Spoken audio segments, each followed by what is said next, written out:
රට හිටපු බාප්පා හිච්චලාගේ ගෙදර ඇවිල්ලා. අයියාගේ කම්මැලිකම යන මට ටීවී එක හරි දාලා දෙන්න තිබුණා.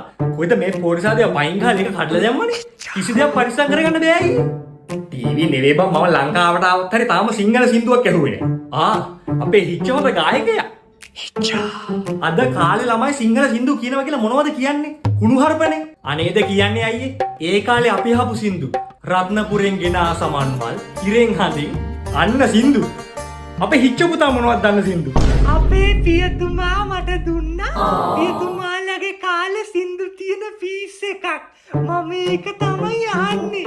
පොඩි කාලේ ඉඳන්මයි මම මේකගේ රසාස්වාදය හදනවා. very good. That is very important.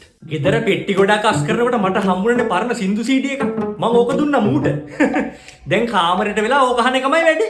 මම ඒකේ තිබුණු අර ලලලා සින්දුව ඉස්කෝලේ සමිතියේ කිව්වනේ. මට ඒ පාර ප්‍රින්සිපල් සර් කිව්වා හෙට එනකොට පියතුමාවත් එක්කන් එන්න කියලා. ලලලා අප්පට සිරියකෝ සමස්ත ලංකාවේ වන්නත් දන්නේ. මේ ටීවී එක හෙල්ල තියෙන වෙලාවේ බාප්පට තහින් කියපන්කෝ සින්දුව.